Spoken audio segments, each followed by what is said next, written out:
Peggy 18. The North is a dangerous place for small buggies like yours. Afraid you're gonna need something with a little more muscle. Fundamentally, a first-person shooter needs to pull the player into the action, to have him ducking and dodging in his chair what he sees coming at him on the screen. But with Rage, we've gone beyond that.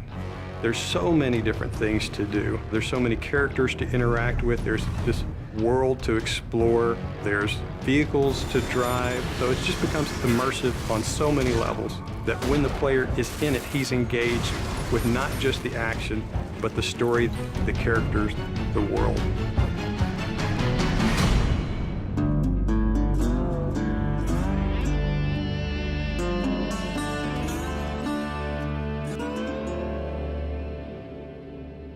The Wasteland in Rage is kind of like a plate that the rest of the game sits on.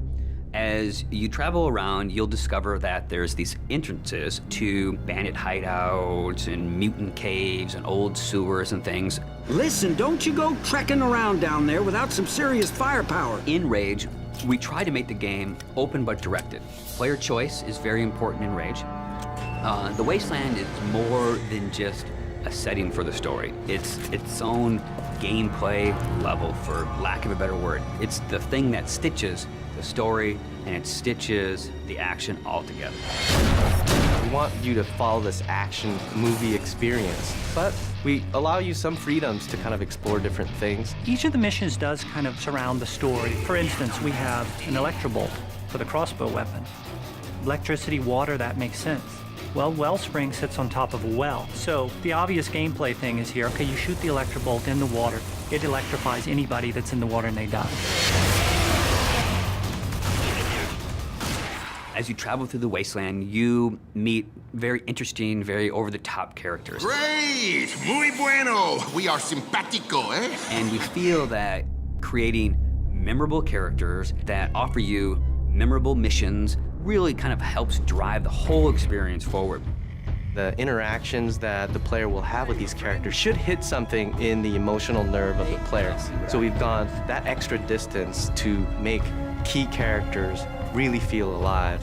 So you know when you go talk to Dan or the J.K. Styles, the producer of that crazy TV show, or the sheriff, you forge these relationships with them.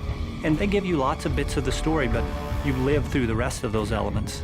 We felt that crafting interesting people made everything fit together. I know you got questions, but we gotta get moving.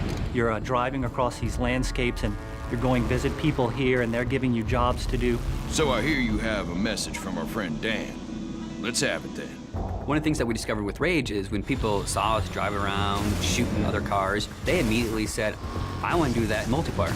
So we've taken the best parts of the vehicle combat from the single-player experience and added a really fun, intuitive multiplayer experience with it. We also have this cooperative style gameplay that allows a player to get with a friend, run through a level that's maybe changed a little bit from things that they've seen in the game, and then we roll a little bit of fiction into that. So it's taking all the kind of visceral in-your-face action, but you're doing it with a buddy. We really have the best of both. We have great co-op missions and some great vehicle multiplayer.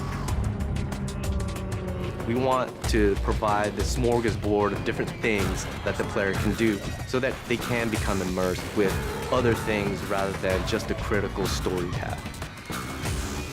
But if you want, you can go to the store, get a couple more grenades, outfit yourself with some new ammo types, jump back in the car and head for the next action. And we're okay with that.